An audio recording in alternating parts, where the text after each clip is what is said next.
요점 79 명사 역할을 공부하겠습니다. 명사, 대명사는 주어, 목적어, 보어 역할을 합니다. 대명사는 명사를 받아주기 때문에 명사와 하는 역할이 같습니다. 그래서 여기서 명사, 대명사는 그냥 명사라고만 말하겠습니다. 처음에 나오는 명사는 주어이다. 일반 동사 뒤에 나오는 명사는 목적어이다. 비동사 뒤에 나오는 명사는 보어이다. 자, 우리가 문장을 이제 나중에 문장 분석을 하겠지만 문장 분석을 하기 위해서는 어떤 경우에 주어가 되고 어떤 경우에 목적어가 되고 어떤 경우에 보어가 되는지를 우리가 알아야 됩니다. 그래서 자, 정해놓은 겁니다. 자, 처음에 나오는 명사가 주어입니다. 처음에 나온다고 했을 때 이것은 명사로서 처음에 나와야 됩니다. 명사가 전치사하고 같이 나와서 전면구가 돼버리면 이건 형용사구나 부사구가 되기 때문에 이때 그 명사는 주어가 되지는 않습니다. 지금 무슨 말인지 모르겠으면요, 그 나중에 수업을 듣다 보면 이해가 됩니다. 자, 간단하게 얘기해서 명사로서 오로지 명사로서 역할을 하면서 명사가 나올 때만 주어인 겁니다. 일반 동사 뒤에 비동사 뒤에 구분했습니다. 일반 동사 뒤에 나온 명사는 목적어이고 비동사 뒤에 나오면 보어입니다. 자, 명사는 주어, 목적어, 보어 역할을 합니다. 다음 문장을 보겠습니다. He studies Korean. 그는 한국어를 공부한다. 자, he가 뭐예요? 대명사죠? 주어입니다. 그 다음에 studies는 일반 동사예요. 그 다음에 Korean은 명사예요. 한국어죠? 자, 일반 동사 뒤에 명사가 나와서 목적어 역할을 한 겁니다. Tom is a student. 탐은 is이다, a student, 학생. 자, 탐이 명사로서 주어입니다. is는 비동사예요. a student는 명사죠. 자, 여기서 어는 관사고요. 뒤에 나오는 명사를 수식하기 때문에 관사는 명사와 한꺼번에 같이 취급해 주는 게 좋습니다. 그래서 어는 관사고 student는 명사지만 a student를 명사로 보는 게 좋습니다. 자, 그래서 어쨌든 비동사 뒤에 명사 나왔죠? 예, 비동사 뒤에 명사 나왔으면 보호입니다.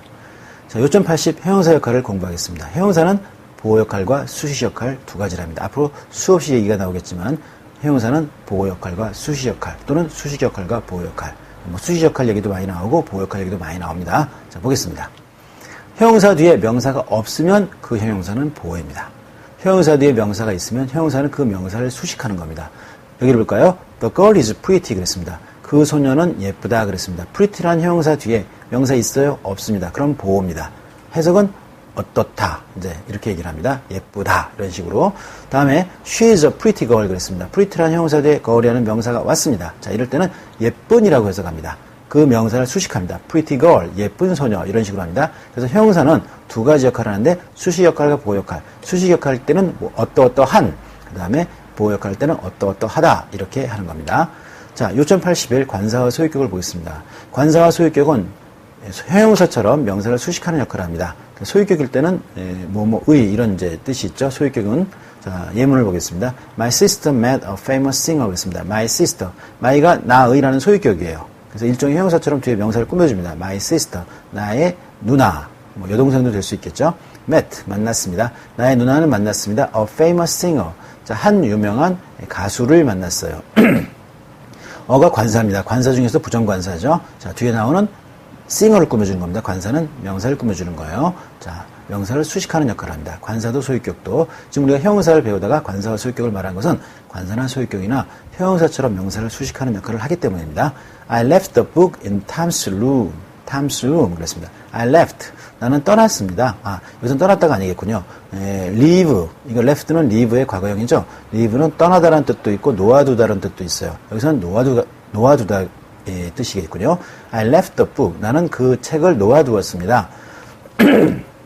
In Tom's room. 탐의 방에. 그래서 the는 관사입니다. 관사 중에서 정관사죠. 뒤에 book이 나왔고 그 명사를 꾸며주고 Tom's room 할 때 Toms는 명사의 소유격은 Tom. 이렇게 명사에다가 apostrophe s를 붙입니다.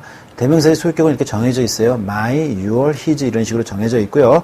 명사의 소유격은 이렇게 명사에다 apostrophe s를 붙여가지고 만듭니다. 그래서 탐의 room, 방 이렇게 됐죠. 그래서 뒤에 있는 명사를 꾸며줍니다. 자, 관사와 소유격은 형용사처럼 명사를 수식하는 역할을 한다는 걸 배웠습니다. 관사부터 명사까지, 즉 관사, 부사, 형용사, 명사는 전체를 하나의 명사처럼 읽는 것이 문장 이해에 편리하다. 이게 이제 앞으로 문장 분석할 때도 그렇고 독해를 할 때도 그렇고 굉장히 중요한 겁니다. 자, 관사부터 명사까지는 이 명사 하나를 꾸미기 위해서 다 달려든다고 생각하면 돼요. 자, 관사는 명사를 꾸며주고요. 그리고 항상 제일 앞에 나옵니다. 부사는 그러니까 부사, 형용사, 명사 이런 식으로 배열되잖아요. 이렇게 배열되어 있을 때 이 부사는 뒤에는 형용사를 꾸며주는 겁니다. 부사가 명사를 꾸며주는 게 아니고요. 형용사가 명사를 꾸며주고 부사는 그 형용사를 꾸며주는 겁니다.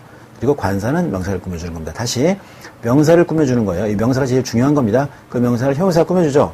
그리고 부사는 그 형용사를 꾸며주는 겁니다. 부사가 명사를 꾸며주는 게 아니고요. 그 다음에 관사가 명사를 꾸며줍니다. 그래서 한 덩어리로 봅니다. 한 덩어리를 읽고 한 호흡에 읽어주는 게 독해나 또 이제 분석에 편리합니다. What is the most important thing in your life? 그랬습니다. 그러면 the 관사, most, 이게 부사 이런 식으로 하지 말고요. The most important thing을 하나로 봐요. 가장 중요한 것 이렇게 하나로. What is the most important thing? 자, 가장 중요한 것은 is what? 무엇입니까? 하는 거예요. In your life. 당신의 인생에서 가장 중요한 것은 무엇입니까? 할 때 the most important thing. 이 관부형명을 한꺼번에 읽어준 겁니다. 그러면 읽기도 좋고 해석하기도 좋고 그렇습니다. I bought a very interesting book yesterday. 그렇습니다. bought는 buy의 과거죠. 나는 샀습니다. 뭘 샀어요? A very interesting book. 자, book이 명사고요. interesting은 book을 꾸며주는 형용사고요. very는 interesting을 꾸며주죠. 부사죠. 그다음에 관사, 부정관사죠. 이 어가 book을 꾸며줍니다. 이렇게 관부형명을 한꺼번에 읽어주면 좋습니다. 나는 샀습니다. 뭘 샀어요? A very interesting book. 재밌는 책 한 권을 yesterday, 어제 이렇게 된 겁니다. 그래서 관부형명은 한꺼번에 읽어주는 습관을 가져라. 자, 그 다음 요점 82 부사의 위치와 역할에 대해서 배우겠습니다. 자, 부사는 다양한 위치에서 수식 역할을 합니다. 1번 형용사나 다른 부사를 수식할 때는 앞에 오고요. 동사를 수식할 때는 동사 뒤에 오고 문장 전체를 수식할 때는 문장 앞에 옵니다. 빈도부사의 위치는 비동사, 조동사 뒤, 일반 동사 앞입니다. 자, 이렇게 복잡하게 설명을 했는데요. 사실 이거 별로 그렇게 중요한 거 아닙니다. 부사는요, 해석만 하면 돼요. 별 문제될 게 없어요. 단지 여기서 우리가 그냥 문법을 배우니까, 부사가 어디에 놓일 수 있다, 이런 정도로 이해하면 되고요. 또, 이런 원칙이 있지만, 또 이 원칙을 무시하고 왔다 갔다 할 수도 있어요. 별로 그런 건 중요한 게 아닙니다. 그럼 왜 배우느냐고요? 그냥 배워두는 겁니다. 자, 부사가 어떻게 된다는 걸 우리가 기본 깔기 위해서 그런 거고요. 너무 목맬 필요는 없습니다. 자, 문장을 통해서 한번 예문을 보겠습니다. 문장을 통해서 예문을 보는 게 아니죠. 문장을 통해서 공부를 하겠습니다. 예문을 보고 공부를 하겠습니다. 1번 형용사 다른 부사를 수식할 때. 자, 어떻게 한다 그랬어요? 그 앞에 위치한다 그랬죠? He is a very diligent student 그랬습니다. 자, 부사 very가요. diligent란 형용사를 앞에서 꾸며줍니다. 예, 그렇습니다. 기본적으로 꾸며주는 말은 꾸밈받는 말의 앞에 오는 게 원칙입니다. 예외가 되는 경우가 이제 곧 나오고요. 뭐냐면 어쩔 수 없는 경우인데 곧 설명을 하겠습니다. 일단 길면은 뒤에서 꾸밉니다. 형용사가 명사를 꾸밀 때 앞에서 꾸미는데 형용사 군화절은 길기 때문에 뒤에서 꾸민다 앞에서 배웠죠. 네. 여러분 이 배웠던 것들 혹시 잊어먹거나 또 생각이 안 나더라도 괜찮아요. 그러면 그랬나? 그렇구나. 이런 식으로 하면 돼요. 알겠죠? 너무 고민할 필요 없습니다. 문법 어렵게 배울 필요 없어요. 그냥 편안한 마음으로 들어주세요. 성의가 없지 않냐? 너무 성의가 없지 않냐? 이렇게 생각할지 모르는데 아니에요. 너무 그렇게 스트레스 받으면서 할 필요 없습니다. 충분히 여러분이 이해할 수 있도록 이 단계가 그렇게 만들어진 겁니다. 그래서 정말 그때그때만 이해하면 됩니다. 또 잊어먹었더라도 그때 그렇게 얘기하면 그런가? 그렇지 뭐 하고 어떻게 하라고요? 중얼중얼 따라 해보라는 겁니다. 그러다 보면 언젠가는 외워집니다. 자, 형용사나 다른 부사를 수식할 때 앞에 위치합니다. 예, 그럼 이것도 한번 따라해 보시는 거죠. 예, 그 다음 He's a very diligent student 할 때 자, 형용사 diligent를 very가 앞에서 꾸며줍니다. 그 다음 She sings very well 그랬습니다. 자, very well 할 때 very라는 부사가 매우 또는 아주죠. well, 잘이라는 부사를 앞에서 꾸며줍니다. 자, 부사가 형용사를 꾸밀 때도 부사가 부사를 꾸밀 때도 앞에서 꾸밉니다. 이게 원칙이죠. 자, 그런데 뒤에서 꾸미는 경우가 있습니다. 동사 뒤에서 we got up early. 우리는 일어났습니다. 일찍 그랬습니다. 그렇죠? 그래서 early, 일찍이라는 부사가 got up이라는 동사를 뒤에서 꾸몄습니다. 자, 이 기본적으로 주어와 동사가 밀접한 관계이기 때문에 바짝 붙어 나오거든요. 그래서 이 사이에 끼어 들어가는 것보다 일반적으로는 꾸미는 말에 원래 앞에 있어야 되는데 꾸미는 말 동사는 주어하고 동사가 밀접하게 있기 때문에 보통 뒤에 붙어가지고 이렇게 꾸며줍니다. 그러나 어떤 경우에는 주어와 동사 사이로 이게 끼어 들어가는 것들도 있습니다. 뒤에 나온 빈도부사 같은 게 대표적인 거죠. 문장 전체를 수식할 때 문장 앞에 위치합니다. 대부분 문장 앞에 위치합니다. Luckily, 다행히도 he didn't sense us. He didn't sense us. 그는 didn't sense, 알아채지 못했습니다. 우리를 알아채지 못했습니다. 그렇습니다. 그 he didn't sense us라는 문장을 luckily라는 부사가 이제 꾸며주는 겁니다. 그러나 문장 전체를 수식하는 부사는요, 뭐 사실은 우리가 읽고 해석할 때요 그런 거 생각 안 해요. 이게 문장 전체를 수식하거나 이런 생각 안 하거든요.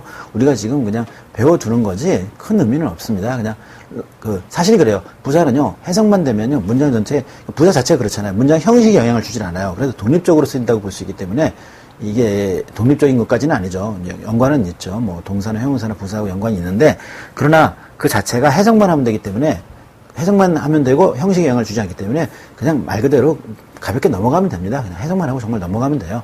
네, 어쨌든 그렇습니다. 네, 봐둔 거고요. 다시 한번 정리해 보면요.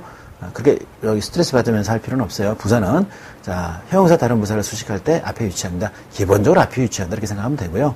또 문장도 문장 앞에서 위치하는 거고요. 그 다음에 뭐 뒤에 갈 수도 있지만 대부분 또 앞에 옵니다.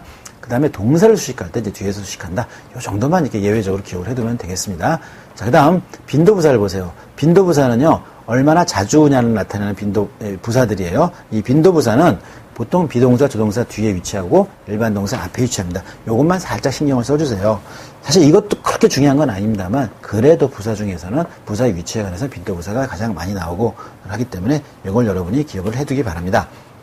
자, 빈도부사는 비동사, 조동사 뒤에 위치하고 일반 동사 앞에 위치합니다. Jane is always kind. Jane은 always 항상 친절하다. 자, 비동사 뒤에 빈도부사 always가 왔습니다. I can hardly believe it. I can hardly believe it. 자, can 하고 believe 하면은 믿을 수 있다는데요. hardly가 부정어가 들어가 있어요. 그 부정의 뜻이 들어가 있어요. 그래서 I can hardly believe it 하면 좀처럼 뭐뭐 하지 못한다는 뜻이 돼요. 나는 좀처럼 그것을 믿을 수 없다. 자, 어떻습니까? 조동사 can 뒤에 왔죠? 그렇습니다. She usually goes to school at 8 그랬습니다. 그녀는 usually 보통 goes 간다 to school 학교에 at 8 8시에 그랬습니다. 자, goes라는 일반 동사 앞에 usual이라는 빈도부사가 왔습니다. 빈도부사의 위치는 비동사, 조동사 뒤 일반 동사 앞입니다. 자, 빈도부사가 이제 어디에 위치하느냐고 배웠고요. 자, 빈도부사가 뭐가 있느냐? 대표적인 것들 여기 나왔습니다.